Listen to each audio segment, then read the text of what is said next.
Hello and happy Monday. Welcome into Big Talk, college sports with a Midwest perspective, blue collar and blue blood. I am Sam Springer. I am joined by Tony Hollinsworth, like every other week and show. Tony, how are we today? Doing good, for my second day in my 30s officially. It was good because at least I got to see Michigan State win yesterday. So I'm like, okay, we're starting year 30 off right. We're getting some dubs early on in the season, so it's a good day. It's a good day. Yeah, Michigan State actually does a little bit of help for me too. So Mm-hmm. for the second day in a row, or second game in a row, they beat Maryland last week and Mm-hmm. on the half court buzzer beater, and then beats Wisconsin. So Purdue is in a quagmire for the double bye. Yep. So they're getting some help from the Spartans, who with a win next on their next game, I believe it's Tuesday is when they play. I'm not 100% sure. Maybe you can pull that. Thursday, actually, March 6th. Thursday. Yep. Okay, Thursday they will play in Iowa City, and if they win that, they will secure at least a share, Tony, Mm-hmm. of a Big Ten championship, regular season championship. Overachieving a little bit to the preseason. They were looked at fifth or maybe even sixth in the preseason poll, and Mm-hmm. the Spartans right there, ready to get yet another Big Ten championship for Tom Izzo. Yeah, and we've kind of always talked about it too, and I felt like more of the last couple of seasons we knew it was Purdue for sure. Like it was Purdue's to lose, but then who else was going to be that team Right. afterwards?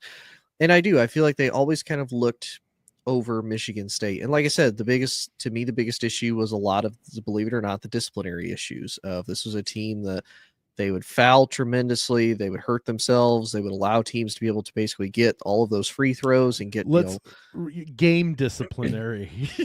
yeah, game disciplinary. Sorry. Say, as far as I know, everything off the court, I have not heard anything off the court Correct. issues from Michigan Correct. State. Yeah, That's why I should clarify interrupted that. there, Tony. Sorry. Hey, excuse me. This is not the University of Georgia. Ooh. Shots fired. Shots fired. but no, on the court, game disciplinary problems though of letting your opponents kind of get back into the game and whatnot. Mm-hmm. And so far from what we've seen out of this Michigan State team, they've really not allowed teams to be able to do that very often. And even the games that they have lost has been fairly close losses. I mean, none of them so far that I'm looking off the top of my head have really been, other than Memphis. They lost pretty embarrassingly. They lost that one by 12. Other than that, all of their losses have been within the single digits. I mean, that Memphis game is the only one that they lost by double-digit score. So, I mean, this is a very well-disciplined basketball team, and like we talked about the last couple of episodes, it's a team that you can see the team chemistry and the cohesion. They don't necessarily have that one superstar, although you could probably make the argument that Cohen Carr may or may not be that guy because of how he's been playing, the last few weeks and whatnot. It's pretty good dunks. Say he's got some phenomenal dunks, but they don't have that one superstar that they have to focus and try to feed the ball to for the opposing team to really just play defense and stifle. They have to worry about the entire Michigan State team as a whole. So I would say a little bit of disrespect, and I say that not just because of the team that they have now, but really to me, it's kind of a smack in the face to Tom Izzo. Like he's been there at Michigan State for 30 years. He's had nothing but success. And you're really going to look at him and say, yeah, you know what, coach? Yeah, you're good. You might be able to crack the top 5. Maybe. It's like, come on, man. I'm not saying Tommy he gets an Izzo automatic. took it personally, man. I think so. And again, I'm not going to be one of those people that say, "Oh, just because he's Tom Izzo, he automatically gets a minimum a top 5 bid." But come on, man, come on, how you going to disrespect him like that? Well, in all fairness, a lot of people thought IU was going to be better with all of the ads that they had. That's true. They thought UCLA would be up there, which they're kind of there, just like Purdue. They thought Purdue would be there. Wisconsin was kind of in that same quagmire area as Michigan State, so they both have done a fantastic job. And that game against Wisconsin on Sunday, Michigan State took care of business. They took care of it. helps me as a Purdue fan be able to get a little closer to maybe that double bye, not playing until Friday in the conference tournament. But Michigan gets Yeah. it handed to them at Chrysler Arena against the Illinois Fighting Illini, 92-72. Tony, Michigan. 93-73. That's what I meant. 93-73. Sorry. That's okay. Wow. And that's the difficult thing about this Illinois team, because that's Purdue's last opponent of the regular season. And what team shows up? They're all over the place. They absolutely are all over the place.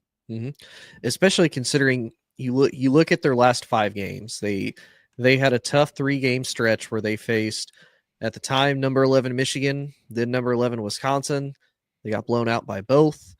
Then they go and they host Duke, and that was just a massacre on live television. They lose 110-67, but then they rebound. They get a dominant win against Iowa, and then they go to Michigan and they get another dominant win. They win both of those games by 20 points each.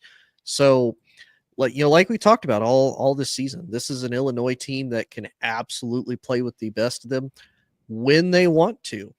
It's just, what game are they coming into it and saying, you know what, we actually want to win this game, or we want to at least keep it competitive. And it is a little bit more interesting too, because you look at where Illinois is. Illinois is in the upper half of the teams. They're in the teams that, like we talked about, they're the first 4 that aren't going to get a potential double bye, at least as the standings stand right now. As it sits right now, you've got Purdue, UCLA, Illinois, and then Oregon all sitting just outside of that double bye snare. So they're an upper part of the Big Ten Conference as far as it comes to basketball-wise. But it is crazy that they had that 3-game losing streak. And sometimes, is that maybe what it takes for you to, really get your act together? Like, yeah, man, we really got our teeth kicked in for 3 games in a row, especially this last one. We need to come out. We need to do the kicking and whatnot, and make some of those adjustments. So it will be interesting to see how your Boilermakers take them on for the last game of the season. Yeah, it's oh gosh, yeah, it's gonna be a fun one, because it's like, you shouldn't be. This should be a win. Purdue should win. I'm not gonna say I'm just saying they should. Purdue's to me the better team of the two. But with the way Illinois plays so sporadically, they're next. So is this when they lay an egg on Friday night? So as of right now, on Monday, March 3rd, the ESPN matchup predictor gives Illinois their math is not mathing, has them a 60.2% chance of winning, the Illini do, as compared to Purdue's 39.9%. That math does not add up, because that equals 100.1%. I was going to say, I thought it did. Math is, I was like, 0.2, this math is not mathing. Not mathing. No, I don't, the predictor, they predictively, they should, with the talent that they've got. And it being at home, and it's being, the predictor's probably not wrong. It's probably a coin flip any other time, and they should win. But that's just it. The games that they should win, those are the ones that they're maybe not performing. And that's not a knock on Brad Underwood, and not a knock on the Illini. It's just, you wonder which team is coming out next time they come onto the court. Yep.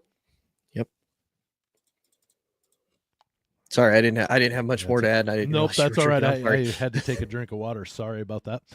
But yeah, so and I like Illinois' roster. They've got a good roster, and they can put up points like no other. But it's just it makes you wonder which team. Like I keep going back to that, is which team shows up. But Purdue gets the end of their 4-game losing streak. 76-66 over UCLA on Friday. Tony, this was a pretty good game by Purdue. The one thing that I'm going to talk about a little bit more in depth on Believe in Purdue after this is the resiliency that they had. They were up by double digits in the first half. They lost the lead. that's similar to the other games that they lost. They Yeah. had double-digit leads and they lost it, Mm-hmm. and they lost it again. UCLA even took a lead, and then they still worked their way back into where they ended up winning by 10, but they had a 14-point lead late that UCLA was able to carve down to 10. Mm-hmm. And the resiliency was really important for me to see about Purdue on Friday. Yeah. And I think the other key point that needs to be noted here too is Purdue's 3-point percentage shooting as compared to UCLA's is night and day difference. So, Purdue was shooting 50% from the threes. UCLA was scoring just under 28% of their threes, which that's a massive thing. And I think for Purdue, to me, again, that's where this is where we're going to have to start seeing a different Purdue team, because we were used to seeing Purdue get the ball in the paint, do a lot of close shots. I mean, a lot of it was driven through, Zach Edey, because even if he's not the main focal point of making the shots, even if your guy misses, it helps when you have a 7-footer down there to just be able to basically reach up, get the ball, and either he tries it or he's able to get it out, and they can start all over again. So it is interesting to see how Purdue has since had to adapt their game to, okay, we can't do it as much. We can't do it maybe as well in the paint as we would like to. So now we need to look to the outside perimeter, and we need to start shooting threes a lot better than what we did last year. So that is kind of the cool part about Purdue changing. I know you're probably going to correct me on that. I don't watch Purdue basketball as much as you do, Sam. I'll just raise my hand when I know. when you're ready. You're all yours, sir. March 3rd, 2025. Write down the date, right? Okay.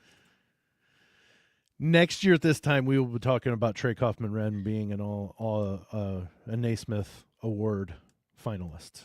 That's how good Trey Kaufman-Renn is. He's really.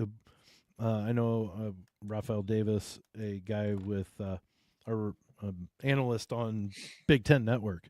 Mm-hmm. He's the most underrated player in America. Yeah. I'm not saying that because I'm a Purdue fan. I'm saying it because I have seen him every night. His biggest problem right now is staying out of foul trouble every night. Yeah. He got that in a string where he gets in some foul trouble and it causes issues. Mm-hmm. When he's in there, that offense runs. And it runs through him. Yeah. If you can get the double team, he's a good passer out of the block, much like Zach Edey was, but he can kick it back out.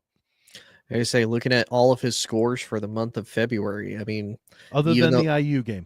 Yeah, other than the IU game, he only had 9 points. If I remember correctly, you did say he ended up getting fouled out for that, if I remember correctly. Yeah, he got fouled out. Yeah.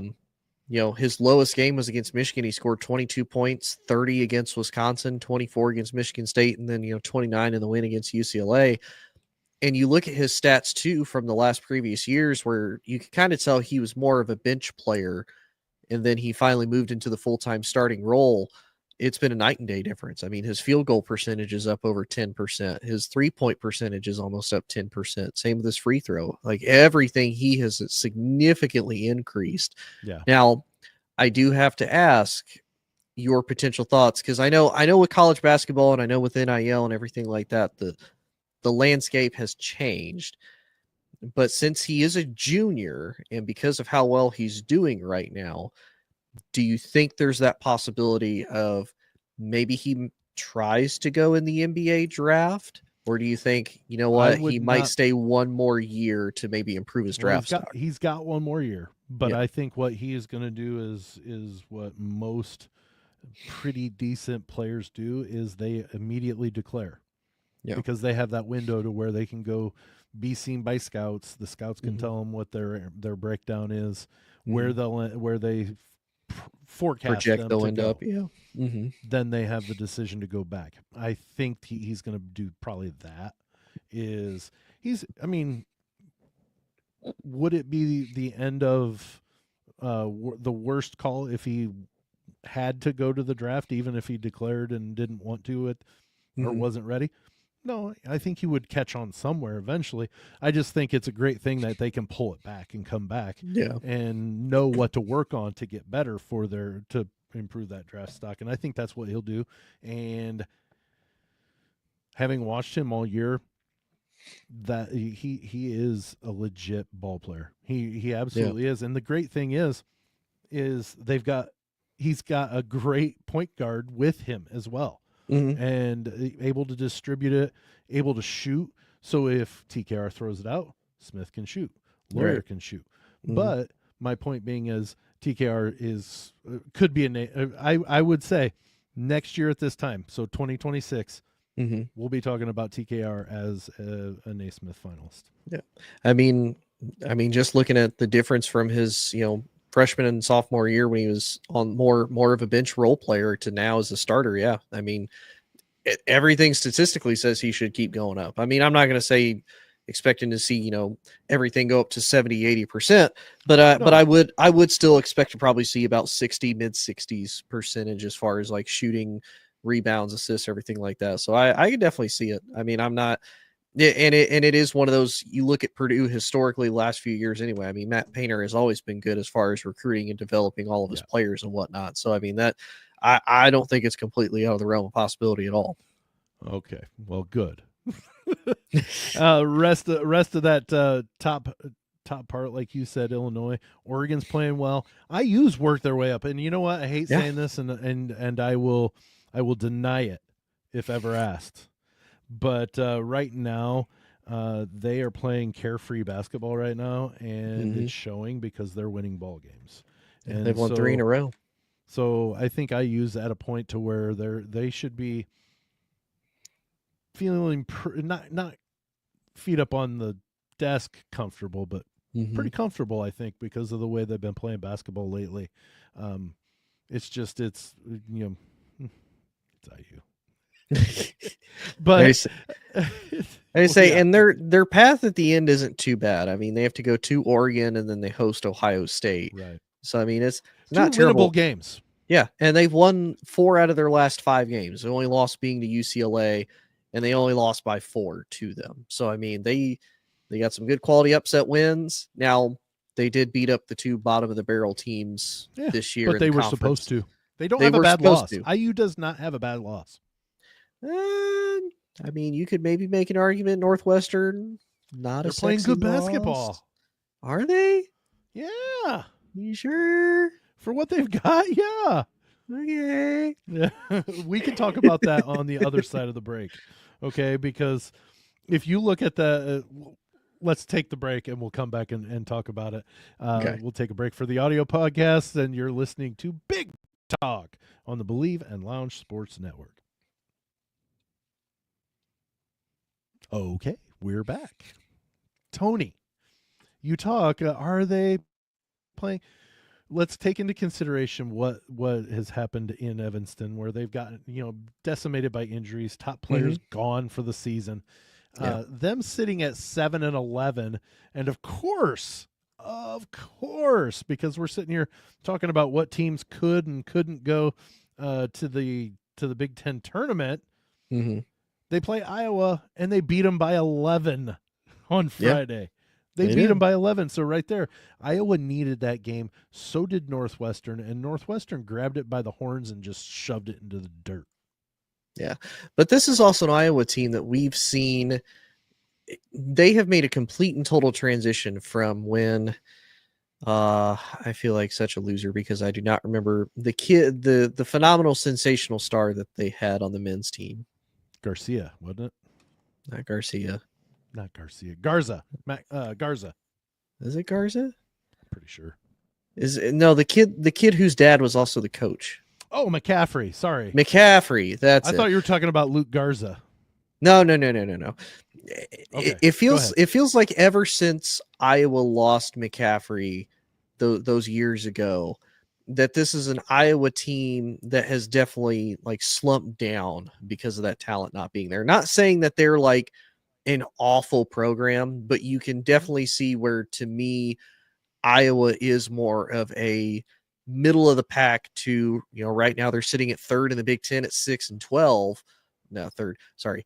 Bottom 3rd of the Big Ten conference standings right now at 6-12. Close to not making it to Indy. Right. So, I mean, yeah, Northwestern got a win, but again, it's, to me personally, as it stands with Iowa right now, as compared to what they have been years in the past, not a super sexy win. I mean, it is a win. I'm not going to discredit that, and they do need I know it. that, but Northwestern needed it, and with They did. what Northwestern has gone through, the fact that they have won 3 in a row now after losing 2 in a row, maybe more than 3 that. in a row. They lost 3 in a row and then won 3 in a row. But they've won 3 in a row against Ohio State, Minnesota, who, while they're on the bottom half, I mean, I love that I'm defending teams that are 7-11. I know. I'm like, and the bad part is you are doing a good job, but I'm starting to see them like you're really trying to defend them. They don't lose a lot of blowout games. That's the thing. So they're super competitive. They're just not winning them. Yeah. And so while they're on the bottom half and the bottom third of the conference, well, Northwestern and Minnesota probably we would go bottom half of the conference. They're not playing horribly. Purdue plays Rutgers on Tuesday, and as a fan, I'm scared to death. They've got 2 lottery picks. They do. Rutgers is playing 7-11 basketball in the Big Ten right now. That's true. Now, again, but we talked about that too. It's not necessarily those 2. It's the fact of they really don't have anybody else behind them as far as the supporting cast goes. I don't disagree, but you get what I'm saying, though. Yeah, 100%. Because Ace Bailey and Dylan Harper. I mean, there's only so much those poor 2 dudes can do. I mean, out of 5 guys on the field, you're a third of the team essentially, but there's only so much you 2 can do, just by yourselves. If the other 3 can't even, be average, it hurts. But no, I mean, the kicker is they're both. Excuse me. It took a last-second shot against Michigan for Michigan to win, right? Yeah. Bailey, say them and Michigan State Bailey both like and back Harper. to back. Bailey and Harper only combined for 30 of the 82 points, which is crazy because which means the rest of the Rutgers team is starting to come around maybe a little bit. Maybe now, kind of like what we talked about and what I pitched about a month ago. Do we think they still potentially move on and become lottery picks, or do you think that they stay? Since they're such a high lottery, like the last mock draft, and I don't even know how serious it was. I know it was. I've heard of the person, but I don't know if this was just if the season ended today, whatever. This is where I would. They had, I believe, it was Bailey, Harper, 2 and 3, behind Cooper Flag. Wow. Okay. So if that's the case, no, they don't stick around. No, there's no reason. You know what I mean? They can start immediately getting into the NBA. That's what makes me kind of worry about them, though, is they know this is the last hurrah. Let's just ball out, Right. Let's go. Yeah, let's show off what we got. And if they can both hit heaters at the same time, that spells trouble potentially. Yeah, but who knows too? It might be you might have the other end too, where it's hey, look at what we've done all season with what we had. Look at all the games, like all the film and everything's already out there. More than likely they're going to make it into the Big Ten tournament anyway, barring something crazy happening. So I mean, they could say, we'll ball out then too, and we have another shot, or who knows? I feel like it could go either way, honestly. Well, right now they're sitting at 7-11. Rutgers is tied with Nebraska, tournament team in a lot of people's eyes. Even though they've lost 3 in a row, maybe now they're not quite in that. I haven't looked at Mike DeCourcy's latest, but they might be on the outside looking in now. But then you've got Nebraska, Northwestern, Minnesota, Rutgers, all at 7-11. Then you've got Iowa at 6-12, USC at 6-12, and I'm going to say Penn State and Washington are not gonna get there. Could that change? Sure. Penn State's only got 1 more game, so I think they're pretty much not going to be in Indy. But you're looking at USC, Iowa, and fighting for that last one. I don't know if either one of them wins a game. I don't know. I just USC's lost 5 in a row, man. Yeah. Sorry, I was trying to see if they have like a mock like a mock bracket or something similar to that for the Big Ten so far. They have it for March Madness, but they don't have it for the conferences. The last game that USC has lost 7 of their last 8 and 8 of their last 10. They beat Michigan State, they beat Penn State, and they've lost everybody in between a game against UCLA on January 27th through March 1st when they got beat by Oregon. They're not playing good basketball right now. And they play Washington, which maybe they win. I don't know. And then UCLA. And so does USC win that game to get themselves close and in contention? I don't know, because I could see Rutgers winning at least one of their games remaining. Minnesota winning one, Northwestern winning one. That automatically puts them out of it. So I don't know that USC makes it. Yeah, it's very winnable with their game against Washington, but UCLA would be the biggest question mark to me. And like you said, if Rutgers can potentially win that last game against Purdue, which is also possible, but again, USC is one of those. To me, they haven't really been playing great basketball. I mean, they do have a couple pretty solid wins. I mean, they beat Illinois in Illinois by 10. And Michigan State. Yeah, they did beat Michigan State. I have to give credit where credit is due. They hosted them. Yeah. Then after that, I mean, they lost to Purdue, lost to Minnesota. They got whooped. No, they beat Penn State. I thought they got whooped by Penn State.